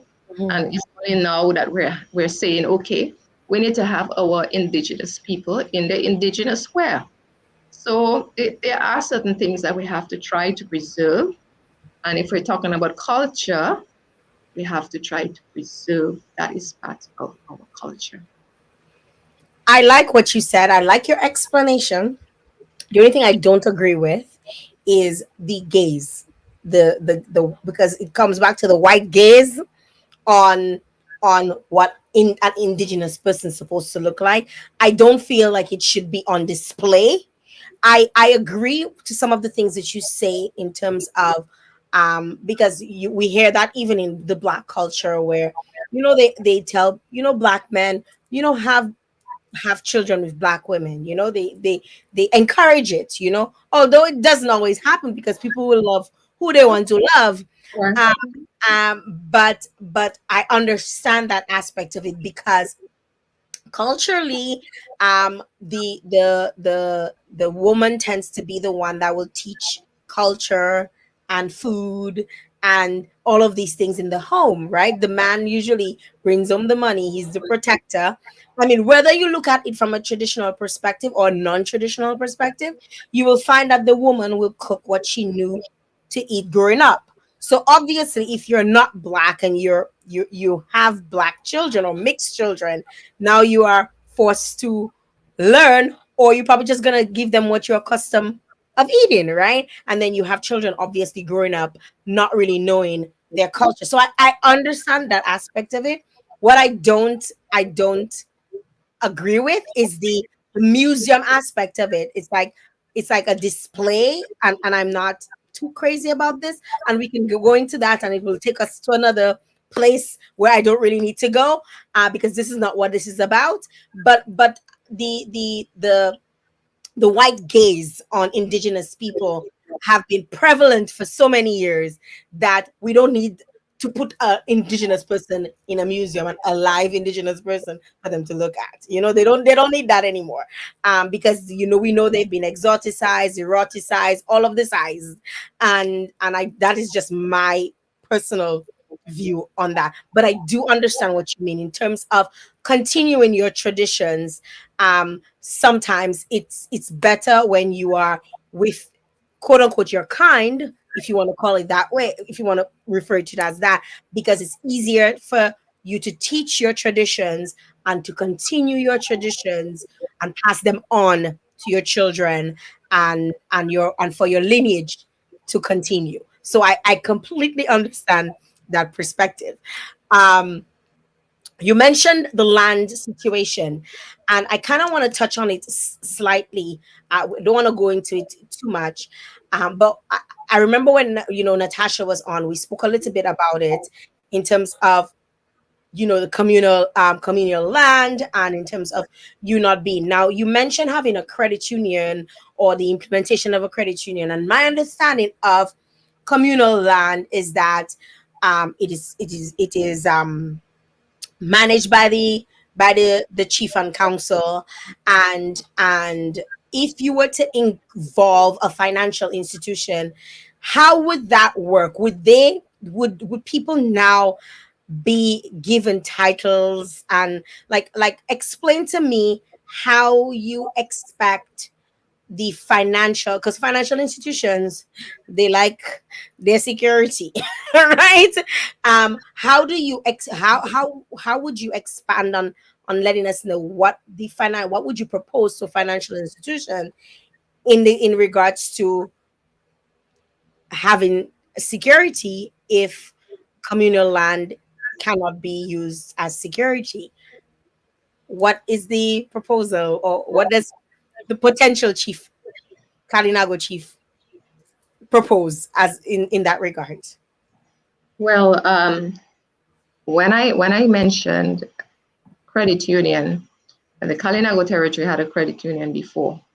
Um, so we had the branch from Marigot come to the territory at certain times. I think that was under the reign of Garnet Joseph, and they were able to allow the Kalinago people to save and then take small loans. There's a limit to what amount of loan you can take. Of course, if you get bigger loans, then you would need some form of security. But for now, I believe what they're asking for is to have an institution where you just can save a little bit, because to travel to Marigot, you would have to pay like $5 to go or $5 to come back. And sometimes if you don't make a lot of money, that is a lot. So if you go to Marigot and you pay that money, then you would maybe have to buy something to eat. You'd have to buy water on your way. So you keep spending. Before you get to Marigot, you spend quite a bit of money. So if we were able to at least bring the credit union back how it operated before, it will give them the opportunity to do some saving and to withdraw their money when they want to change their checks, instead of having to go all the way to. That's what I'm thinking of. Okay. In terms of the land titles, I believe that will definitely need more consultation with the people, because even with my work on the ground, some people are for it, some people are against it. So we would have to sit and discuss, and then as a people decide the best way going forward, for the territory. But for now, I believe the people would just need an institution where they could save. And I've already started conversations with two of the credit unions to see how that can be done. Of course, we have to write a letter of request to the board, and then they would have to take it up and then come to a decision and decide, okay, if we're going up to the territory 2 days or once a week or once a month, that kind of thing. I think it's a good idea. I honestly think it's a good idea to have. And you said that, and you saying that, you're speaking about it, and I remember as a child, you know, going to school, and the school.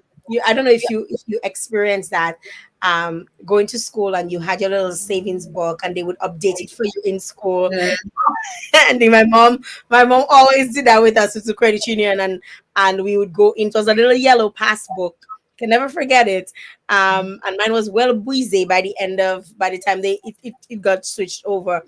But I remember my mom, initiating that, and every Friday in school was savings, which is something that I wish they could, not just in the Kalinago territory. I think that is something they should implement across the board to encourage children to We're stay. trying. We're trying because when I presented my proposal to one of the individuals, that was something he said that we should start trying in the schools within the territory first to be able Yes, to yes, establish some kind of bond, and yes. yes, and we'll build on. I think it's a great idea. I want to go to the chat because people have been talking, and I want to see what they've been saying before we wrap up here. So Sandra Norris is saying good evening, Jael, listening from New York. Jael and Guess. Martha Lucien watching from Guadeloupe.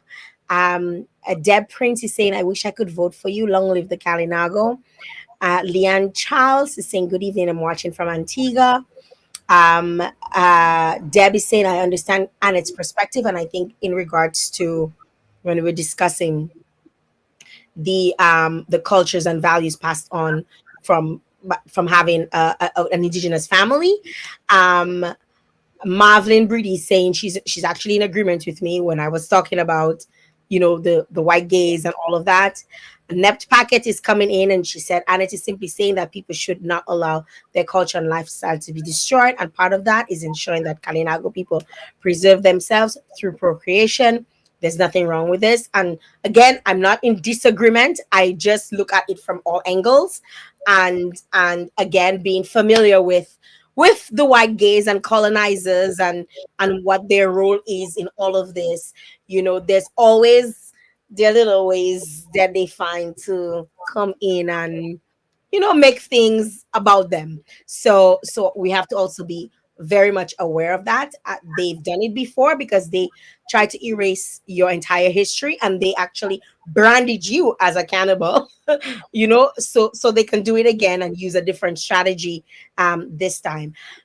So a lot of folks are really showing love to you, and I know a lot more are staying very quiet because this is political. They feel like it's politics, and we live in a nation where people are scared to talk, they're scared to say anything, especially because I know, Annette, you've been looked at as anti-government, anti-this, anti-that, and they feel like this is, or if I say something, I might be viewed as, okay, I'm supporting Annette. So if I support Annette on this view, I support all her views, regardless of what she does, and people are scared to have an opinion. And this is the land that we live in, and there's nothing we can do right now to change it. I feel people have to do it, have to make the change on their own, and they have to be willing to stand up. And if they can't stand up, they can stand up at the polls, to speak their minds. And that is just like the my father used to always say, the pen is mightier than the sword. Right? So you decide at the end of the day what matters to you most. If you do not win the election, what contributions will you continue to make, or will you continue to make contributions to the Kalinago territory? We have to think of the what if you don't win, right? We have to think of that because, and I'm asking you this because my sources revealed that essentially they're trying. A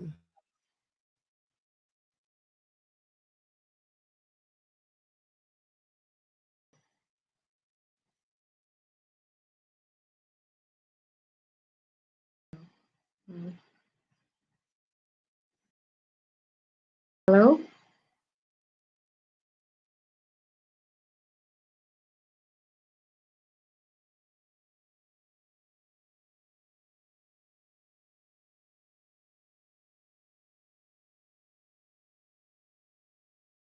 Yeah.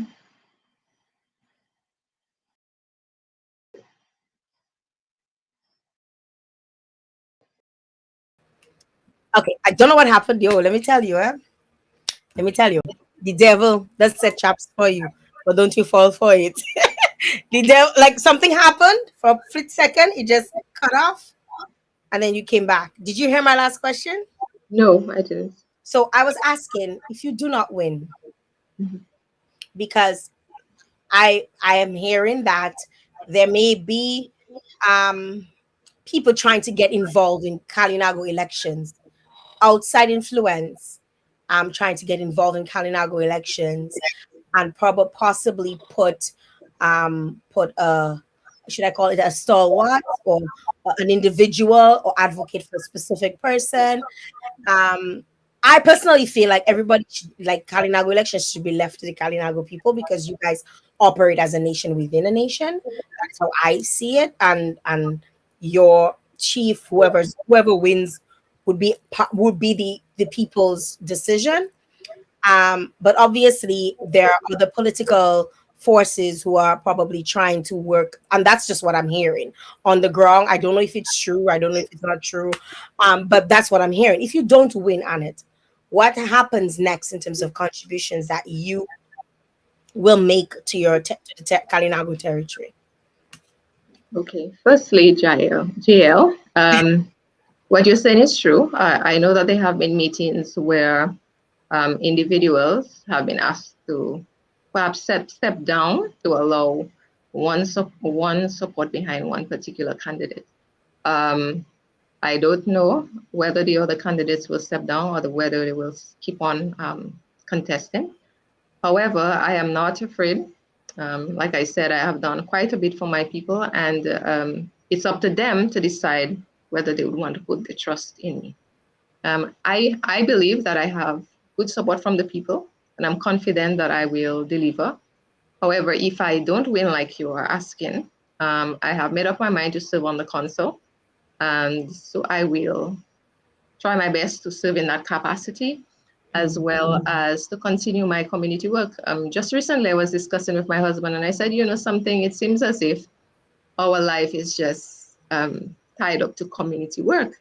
You know, you get to do so many things, and then I get to do so many things. It seems as if maybe migrating or getting out of Dominica is just not for us. We just have to think of staying here and thinking of how we could, you know, live and survive and thrive and do whatever we can for our community. So we have already spoken about it, and I feel satisfied. I feel contented with the work that I do. It makes me very happy to see that I'm empowering other people. I am seeing young people become better persons. For example, even the young boy that we adopted, when we took him in, he couldn't read, and he was in grade 5, and we spent hours teaching him to read and got him ready for grade 6. But by the time he got to grade 6, he was able to get good grades.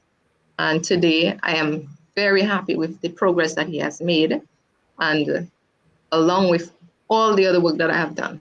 So everything that I have done, I've done it so well that people are impressed with the work that I have done, and they are offering even more assistance in that regard. I've had a number of people reach out to me, and I must say thank you to them. Those of you who are listening, thank you so much for the support that you have given me. It has really, really helped me to assist someone in need or to help empower another Kalinago person. And I'm not going to stop at doing that. I'm going to continue the work either from my NGO, from my personal assistance to individuals, for working with the Salabia Mission Project. I'm going to continue doing that work perhaps until I die. So that's what I've decided to do. Win or lose. No, How do you see your role as Kalinago chief evolving in the future, and how will you adapt to meet the changing needs of your people? well, should I win the election? Should you win? Yes. It's going to be very difficult for me to leave. I'm sure the people are going to ask me to stay for maybe a number of You're years. so confident. I can tell you that because when I make up my mind to work, I will just be at it. That's the kind of person I am. And I know that there's a lot of work to be done when you talk about accountability, transparency. The people need to know what's going on, and you have to, as a leader, be accountable to them. You have to be able to answer questions. You have to be able to show them figures and talk about development in the community. So I believe it's going to be a stepping stone for a lot of Indigenous women, a lot of Indigenous girls. It's going to be breaking barriers for them. As of course, nobody from then on will ever perhaps doubt having a woman lead. So it's not going to be a debate as to whether a woman should be chief or not. If I become the Kalinago chief, I believe that I will set the example, and I will raise the bar for the Kalinago territory. And people will see that the Kalinago territory has leadership, and there are good people who can be politicians and who can do well. Because oftentimes you have a lot of the good people sit back and wish for something to happen when they don't step forward at all and they expect things to happen. And that has been becoming a problem. If all the good people sit back, then automatically you're going to have a lot of the bad ones, quote unquote, leading. And so you're going to have failure of our society and failures of our children and youth. So I believe with good leadership, the territory definitely is going to be prosperous. And my vision is by 2029, we'll be a sustainable community. We will be a lot more prosperous than we are now, and that we'll be able to preserve our culture and protect our environment. People are writing paragraphs. I can't read the paragraphs. I'm going to encourage you to go back, go back on the live, and some people may have written comments that they probably just want you to comment on, or just left notes for you, love notes, congratulatory notes, all the best notes, all kinds of notes folks have left for you. I want to give you the final floor, so it's not gonna be a question, but if you want to share anything that we might not have touched on. I tried my best to touch on as many things as possible, but if there's anything that, or you just want to simply shout out the people who are on, or the people who support you, I want to open the floor up to you. Well, once again, Jael, thank you so much for having me here tonight and for offering me the platform to at least speak out some of the issues that we're facing and to make available some of my plans for the territory. I do have a printed format that I will start distributing throughout the week. For the next few weeks, I will be having segments of my plan, so I'll be discussing every Wednesday. Well, I hope I'm not taking it. Maybe I'll have to change it because you have your show on Wednesdays. So I'll be planning to do once a week live on my Facebook page, Anette Sandford, to discuss some of my plans. So if it's agriculture, I'll discuss it. I will take questions and so on. And then, of course, the public meetings are going to start later on in June. Like I heard, the election may be in August, but this we're not certain of. We're still waiting for actual dates. But I just want to thank all the supporters out there. I know I have a very strong team working in every community. I must say that it's their hard work. They have been doing a lot of groundwork for me, and I want to say thank you so much, because with my busy schedule right now, it would have been impossible for me to accomplish a lot of the groundwork. So I want to thank you so much for your support, my Kalinago people. I want to thank those of you who don't see me as political, because honestly, I'm not. And those of you who are afraid that perhaps I will have reservations with working with the government, I just want to say that's not true. And professionally, I can work with anyone. I'm willing to work with the government. I'm willing to help them in areas that they are weak and to strengthen the Kalinago territory in whatever way that I can. And going forward, definitely, I believe with your support, working together, the professionals looking tonight, I want to encourage you to start thinking of the plans that you yourself have for developing the territory. Share it with us to see how we can put it together and work towards achieving our goals. I look forward to your full support in the upcoming elections. I know it's going to get real heated closer to the dates, but somehow I feel I'm going to be victorious, because the last time it was close, but this time it's going to be by a wider margin. And I just want to thank you all so much for that support. Those of you who have already pledged your support, and those of you who will come on board with me. So thanks, guys. Wow. Okay, Annette. That was it for Annette. Annette, I want to say thank you again for coming on the show and for sharing with us. You said everything that you could have possibly said. I think we touched on every single area. And may the best man/woman win. I always hope that community, again, I'm not on the ground calling out with territory. I'm not there to see the work. I'm not there to speculate or anything. But I honestly feel like people, when they're looking for a leader, they should look at what is being done and how eventually having that person in power will benefit their community, not just themselves. Because oftentimes we think of ourselves, how it's going to benefit me personally, or because it's my auntie, so I know for sure I will get a scholarship. No, how is it going to benefit the community as a whole? Because I might not get it this time, I might not get it next time. I might never get it, but some other person who might be more in need because might end up with it. So always think of the bigger picture and the grand scheme of things. And oftentimes we can't because we're humans, and that's how we sometimes behave. And I wish you all the best. I hope that I could come and see all of you on the trail when everything starts happening. I hope I'm wrong to see y'all because you know me, I'm a global citizen. 1 minute I'm in, the next minute I'm out. But thank you for allowing, giving me your time. You're very busy and coming and sharing with my audience. And thanks again for being on the show. Thank you, Jael. All the best.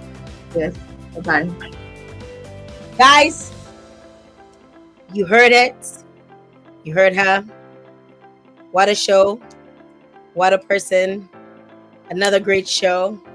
Thank you to every single one of you who tuned in. I'm so appreciative of all of you. This was a very interesting discussion. I mean, all my discussions are always very interesting. But whenever you see it's politics and that sort of stuff, I always, this is me. I'm interviewing this person, but I'm watching the chat and I'm watching people's statuses, and I'm always so very busy doing all kinds of stuff, all kinds of things, because trying to kind of feel the temperature of people. And I feel like as Dominicans, we just scared of our own shadows. We're really scared of our own shadows. And I hope that, we can at some point, just feel like it's okay to speak up and speak out whenever. I saw a man the other day, and when it's good, say it's good. When it's not good, it should be okay for you to say it's not good. Right? I believe in being. I was gonna give you a story, but I'm gonna keep that to myself. But I want to again make an appeal. I reached out to another Kalinago candidate. I was turned down, and at least the person said not turned down. They're going to decline, not at the moment, but I'm still keeping. I know there are other candidates. The platform is open. You can reach out to me. My cell phone number is on live. You can email me. I'm easy to reach, and if I don't answer right away, sometimes it takes me a couple of days because I do have a very busy life. But I try my best to read emails and respond in what I consider a timely fashion. And I want to be able to offer the other candidates an opportunity to come on here and speak. You might ask yourself, why am I so invested? I spent a good part of 10 months when I was doing my master's program, interviewing and speaking to Kalinago people. And I feel like as a Dominican, it is my duty to ensure that I constantly create a platform where our First Nations people can come on and have a voice. So my platform is always open to Kalinago people. Anette, I got to meet Anette, Natasha, who you guys have seen as well. She's also in my documentary. Cozy and Lorenzo, they're all in the documentary. If you haven't seen it, you should check it out. It's very interesting. I guess that's why it won Best Documentary or Best Short Documentary. But these are our First Nations people, and I feel like we should continuously empower them, elevate them, and give them a platform that they can speak up about their issues and try our best to help. That is just me. I mean, that's how my parents raised me, and that's what I'll continue to do. I don't see, I'm not interested in politics. Like, I'm really not interested. I know people sometimes come underneath my live and they say, oh, jail for this and jail. I really am not interested. I have no interest in ever running for office in Dominica. I am very much of a community person, but I prefer to work behind the scenes where community is concerned. My love is what I'm doing right now. I love doing this. See this? I love doing this. And that's why I love every single one of you who come out here every single week and you listen to me and you listen to me interview and you share and you tag and you follow and you, those of you who've been meeting me out in the streets, you know, I had last week, was it last week? Monday, I ran into a young lady. She broke down in tears. First time she was meeting me. You know, it made me feel, I felt funny at first because I was like, oh my God, like I'm not that person. I'm very like down to earth or whatever. But it just made me feel like, yes, the work I'm doing here online is reaching someone. I'm speaking of, I want to send condolences to the family and friends of Vincentia, I think her name is. She's one of my followers. I ran into her actually today. And her daughter just passed away. Her daughter passed away. She's 21-year-old. She's actually from PT7, but she lives in Monratchet. I hope I'm giving, I remember that much about her. And, you know, she was out purchasing things for her daughter's funeral. And my heart went out to her. And I just want to send condolences to her and her family on the passing of her daughter. But yes, thank you guys for allowing me into your homes, allowing me into your lives. You could always be anywhere else in the world, but you choose to be here. You choose to come back here. You choose to view. You choose to follow. You choose to like. You choose to subscribe. A lot of you who are on here, sometimes your comments don't get seen, and it's because you're not following or you're not liking. You're not used to do both. So follow and like so that your comments, I actually turned that on because people felt that they could come on here and say whatever they want. So if you're gonna be participating in this, we need to see who you are. You share how you want to share and you speak your mind. I doesn't tell nobody about not speaking your mind. Just don't shoot like anybody, and like and follow, you know, and continue to share my lives. I truly appreciate you guys. Those of you on YouTube, those of you on X, and those of you on LinkedIn. Thank you. Thank you to my sponsor. Thank you to Giselle. Thank you to Wandy's. Thank you to all of you who support and those sponsors who will continue to come on board. Thank you.